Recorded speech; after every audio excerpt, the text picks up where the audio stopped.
Hi, this is Nick with Build Brothers Roofing. Started my inspection at 855 Country Club Place out here in La Mesa, Spring Valley area. We are on top of a 3-tab shingle roof. A couple things that I want to point out on this roof, and this video is doing a really good job of showing this, but you can see all those little marks on this roof. Each and every one of those little marks is caulking that was used to seal off nails that are poking through the shingle. This is the third layer of roofing material that is on this roof. This shingle is really loose. There's a large lack of adhesiveness going on throughout the property itself. You can see just how loose all these shingles are, and it looks like a lot of these nails underneath are starting to pop up, as you can see. And so they've popped up through the shingle, and somebody came around and just added some caulking just to kind of cover it up. It looks like somebody came by and did a quick tune-up on this roof. They went ahead and just painted all the penetrations to make it look nice and fresh, but that is not doing anything when it comes to the overall condition of the roof. Again, you can see this is one that they missed, but that nail head is literally just completely poking through. You can see that it's just a hole in the shingle itself. So large lack of granules on this roof. Also, you can see all the fiberglass that is exposed. Essentially what's happened is the oils on this product have started to evaporate, and over time the granules start to deplete. They wash off during the rain. Once that fiberglass then becomes exposed, the waterproofing is greatly affected. And you can see all those granules end up in areas of the roof where the water ponds. So these are all granules from the actual roofing shingle. This is a weird dead valley right here. Looks like water just sits and sits and sits over time.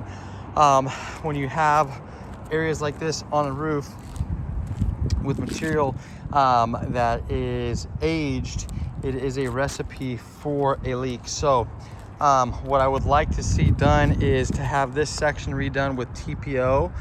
That is more of a commercial grade product. It does a really good job of withstanding any kind of ponding water on this roof.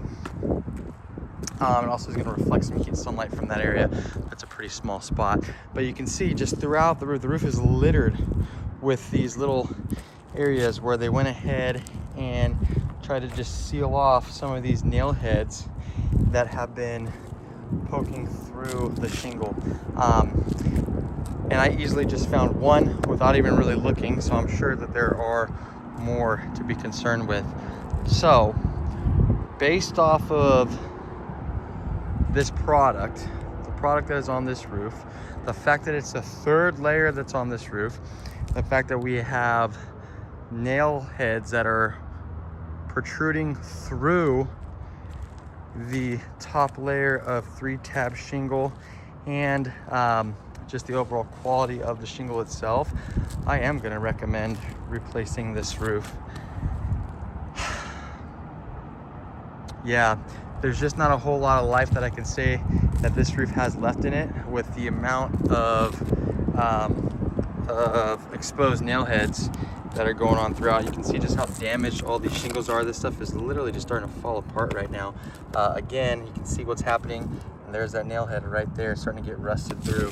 So any exposed nail head on a roof is obviously a leak waiting to happen. You know, there's a chance that this roof could make it through some of these El Nino storms. It's a possibility, but again, more exposed nail heads throughout. These are all leaks that are waiting to happen. So what I suggest doing is tearing this thing down to the decking so that we can address any kind of bad wood. Now, I went in the garage and noticed that there is plank sheathing underneath this. That plank sheathing has little gaps in between each one of the planks. So we're gonna have to resheathe this house.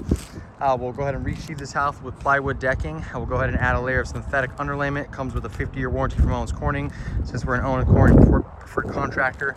And that'll go along with a lifetime workmanship warranty from us over at Build Brothers. Once all that decking is installed, we'll go ahead and add that synthetic underlayment. Like I said, we'll reseal, reflash all the penetrations. We're gonna get rid of these whirlybirds. This is the exhaust ventilation for the house. These ones aren't even spinning. These are just old whirlybirds. They're stuck They went ahead and painted over them to make it look new, but that is not the case. So we're gonna get rid of these. We're gonna add some Mohegan exhaust vents to this roof just to increase the exhaust ventilation. Your neighbor across the street has a new roof. That vent right there is an exhaust vent that we would be installing. So we're gonna add that as well. And then the roofing shingles installed on top of it. Once that is done, this homeowner will have a roof that they won't have to deal with for the next 30 to 35 years. But yeah, I am gonna recommend replacing this just based off the age, the quality of the product, the fact this is the third layer of shingle that's on this roof. Code states that you can only have 2 layers of shingles on a roof anyway. We're gonna have to replace this. That's it for my inspection.